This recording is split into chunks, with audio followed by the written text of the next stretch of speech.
Hey everybody, Chuck Holton here, and I am in the city of Kramatorsk, which is essentially in a little pocket in the eastern part of Ukraine, that is surrounded by the front lines.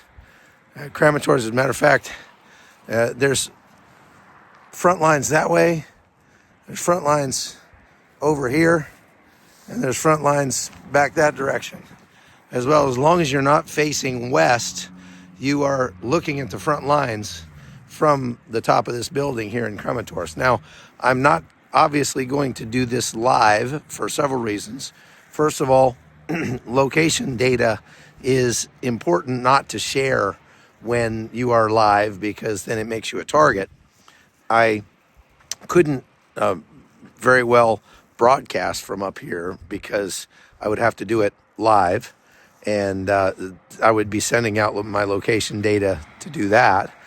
But it is about 7 to 10 miles to the front lines from this city. Now, what's interesting about that is that I've been coming to Kramatorsk since the very beginning, even before the war started.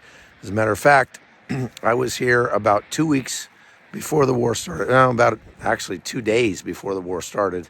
I was in Kramatorsk, and we were traveling out to the red lines from here, the red line between the area that's controlled by Ukraine and the area that was controlled by the separatists back then. Now, those lines have shifted somewhat, but it's surprising to me that we're still able to come to Kramatorsk, because Kramatorsk has always been close to the front lines throughout the entire war. And that just gives you a sense of how little ground the Russian army has actually taken. As I mentioned on the live I did over the last couple days, that last month they say Russia took more ground than it has in any month since the beginning of the war, but that only amounted to about 1/800th of Ukraine, and at the rate that they are taking ground, it would take them 66 years to take over the whole country. And since it's costing them about 57 dead Russians for every square kilometer of ground that they took last month, at that rate, it would take them 33 million dead Russians to take over the entire country. So obviously that's not sustainable, even for a country that doesn't care about its people like Russia. But Kramatorsk is kind of a town where the military kind of stages out of. It gets hit very often with rockets and missiles and drones, and I've heard some explosions just since I've been standing up here, so obviously it's not a safe place for a lot of people to live anymore.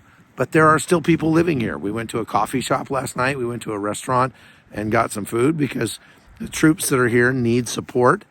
And many people are here to do just that, or they just can't leave for whatever reason. They don't have the money. They don't know how to go. There are a lot of people in this part of the world who have never traveled, and they don't know how to travel, and they don't know anybody anywhere else, and they don't have any money. And so the idea of going to live somewhere else is so daunting to them that they would rather stay in a war zone than travel any place, because they don't know how to do it. And especially the older folks, there are people that you find around here who have never traveled more than maybe 20 or 25 miles from the place where they were born. And so obviously that's pretty amazing for most Americans who are used to jetting off to, Europe, or going on spring break down to Mexico or someplace like that. And I'm hearing explosions off over this direction right now. There's the closest fighting is like Chasiv Yar, and again, if you look at a map, Kramatorsk is surrounded on 3 sides right now by front lines, and it has been that way for a long time. Actually, the hotel that we stayed in the first night that I came to Kramatorsk before the war started was blown up earlier this year, I guess, and killed some journalists that were staying there. That's why we don't stay in hotels when we're here. We just find a little safe house. We're staying in this little flat, and there are you know, the soldiers that stay here, they don't have a base or anything like that. They just stay in various abandoned houses or whatever, obviously spread out so that they are not making a target of themselves. So today we are going to be meeting with some troops. We're going to go out to the front line and go out with some chaplains to sort of bring some Christmas cheer to the guys on the front lines. It is astoundingly cold here right now, in the low to mid 20s. It's like a frozen fog that just lies on top of everything. It's kind of spitting rain and snow and sleet. And you just imagine those guys who are living out on the front lines, living in a foxhole.